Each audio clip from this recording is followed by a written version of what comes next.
अब जो लाभ आता है बहुत इम्पोर्टेंट है, वो है प्रसन्नता और आनंद का।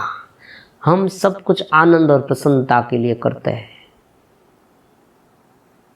अब होता है क्या है, ये प्रसन्नता और आनंद की लालच में हम ऐसा समझ लगते हैं कि हमें आनंद और प्रसन्नता यहाँ से मिलेगी, इस विषय में से। लेकिन वहाँ आनंद और प्रसन्नता के नाम पर क्या है, धब्बा है, फंगस है, ब्लैक होल है, हमें बर्बाद करने वाली वृत्तियाँ है।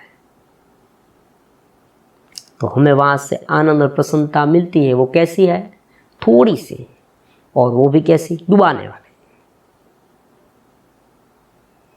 और जब कोई भी विषय जो है वो स्थूल के बदले काल्पनिक हो, मेरे शब्द मैं जो कहता हूँ उन पर आप ध्यान दीजिए, बहुत ही तत्व ज्ञान के आधार पर कहता हूँ, कोई फिजूल की बातें नहीं हैं। आप जब कोई सोचते हैं वो काल्पनिक होता है तो उनका अंत नहीं होता। आप खाना खाते हैं तब आपको संतोष मिल गया, पानी पीते हैं आपको संतोष मिल गया। अगर कोई व्यक्ति स्थूल रूप से मैरिज लाइफ में भी भोग का अनुभव करता है, भोग से जुड़ता है, तो भी उन्हें संतोष हो जाता है। लेकिन ये जो काल्पनिक वाले हैं ना, मोबाइल आदि में देखते हैं, उनके अंदर आधार पर जो क्रियाएं करते हैं, उन्हें कभी संतोष नहीं होता, वो उनमें गरकाव हो जाते हैं, क्योंकि इल्यूशन है, माया है, वहाँ है नहीं, केवल आपको ऐसा लगता है इसके अंदर है। तो इस माया से हमें कभी आनंद नहीं मिलता, एक प्रकार की आनंद का भ्रम मिलता है, और भ्रम का कोई अंत नहीं। एक थोड़ा सा मिला, फिर से थोड़ा सा, फिर से, और धीरे धीरे पूरा माइंड ब्लैक हो। और फिर तो क्या होता है, बार बार करने की इच्छा, और धीरे धीरे ये बुद्धि कुंठित हो जाती है, एक प्रकार का मानसिक, हमें अपने आप पर द्रोणा होने लगती है कि अरे ये मैं क्या करूं।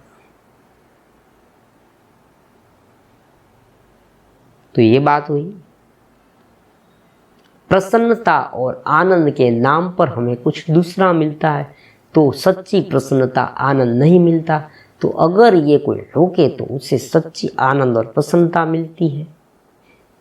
तो क्योंकि जब हम ऐसा रोक देते हैं तब हमारा मन, हमारे भीतर जो चेतना है परमात्मा की, ईश्वर की, उसमें एकाकार होता है, ध्यान में एकाकार होता है। सुबह का समय है, आप टहल रहे हैं, आस पास हरियाली है, पेड़ है, पौधे है, पक्षी है, सब कुछ आपके आसपास है। आप उसमें धीरे धीरे बहते जाते हैं। शीतल पवन की लहरें धीरे धीरे आपको आनंदित करती जाती है। आप इस तरह से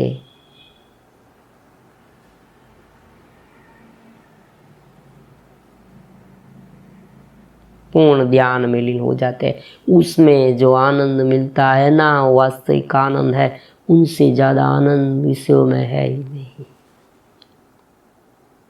तो ये आज के लिए इतना रखते हैं। पार्ट 1 हुआ बेनिफिट्स, अब पार्ट 2 में इनसे भी ज़्यादा बड़े बड़े लाभ आपको दिखाऊंगा।